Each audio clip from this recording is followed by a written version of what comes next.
तेरा वचन मेरे पाँव के लिए दीपक है और मेरे मार्ग का उजियाला है। तेरा वचन मेरे पाँव के लिए दीपक है। पहला पाठ कुरिन्थियों के नाम संत पौलुस का पहला पत्र, अध्याय 5, पद संख्या 1 से 8 तक।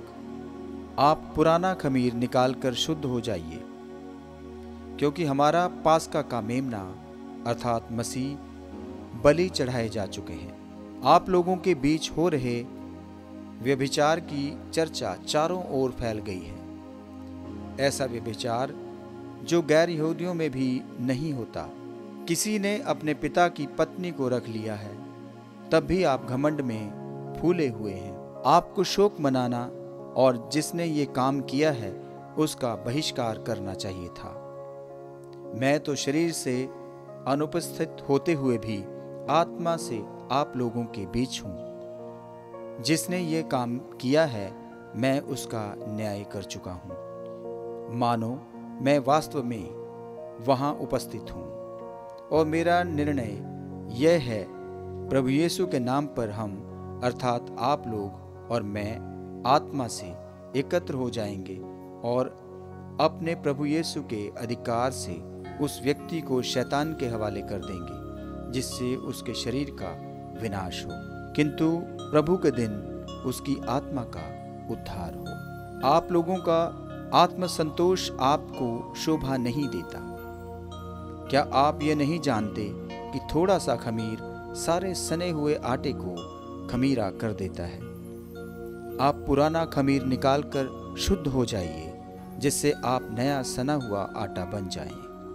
आपको बेखमीर रोटी जैसा बनना चाहिए, क्योंकि हमारा पास्का का मेमना अर्थात मसीह बलि चढ़ाए जा चुके हैं।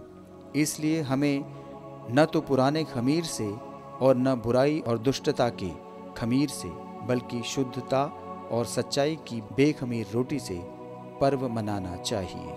ये प्रभु की वाणी है। ईश्वर को धन्यवाद। भजन अनुवाक्य, हे प्रभु मुझे सही रास्ते पर ले चल। अनुवाक्य, हे प्रभु मुझे सही रास्ते पर ले चल। तू न तो बुराई से समझौता कर लेता और न दुष्टों को शरण देता है। घमंडी तेरे सामने टिक नहीं पाते। अनुवाक्य, हे प्रभु मुझे सही रास्ते पर ले चल। तू सभी कुकर्मियों से घृणा करता और सभी झूठ बोलने वालों का विनाश करता है। प्रभु कपटियों और हत्यारों का तिरस्कार करता है। अनुवाक्य, हे प्रभु मुझे सही रास्ते पर ले चल। जो तेरी शरण में जाते हैं वे आनंद के गीत गाया करते हैं। तू अपने भक्तों को आश्रय देता और वे तुझ में आनंद मनाते हैं। अनुवाक्य, हे प्रभु मुझे सही रास्ते पर ले चल। जय घोष, हालेलुया। अनुवाक्य, हालेलुया। प्रभु कहते हैं, मेरी भेड़ें मेरी आवाज़ पहचानती हैं, मैं उन्हें जानता हूँ और वे मेरा अनुसरण करती हैं। अनुवाक्य, हालेलुया। संत लूकस के अनुसार पवित्र सुसमाचार अध्याय 6 पद संख्या 6 से 11। यीशु किसी विश्राम के दिन सभागृह में जाकर शिक्षा देने लगे। वहाँ एक मनुष्य था जिसका दायां हाथ सूख गया था। शास्त्री और फरीसी इस बात की ताक में थे कि यदि यीशु विश्राम के दिन किसी को चंगा करे तो हम उन पर दोष लगाएं। यीशु ने उनके विचार जानकर सूखे हाथ वाले से कहा, उठो और बीच में खड़े हो जाओ। वह उठ खड़ा हो गया।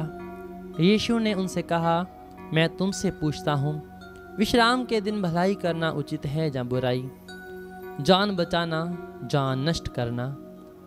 तब उन सबों पर दृष्टि दौड़ाकर उन्होंने उस मनुष्य से कहा, अपना हाथ बढ़ाओ। उसने ऐसा ही किया और उसका हाथ चंगा हो गया। वे बहुत क्रुद्ध हो गए और आपस में परामर्श करने लगे कि हम यीशु के विरुद्ध क्या करें। ये प्रभु का पवित्र सुसमाचार है। ख्रीस्त की जय।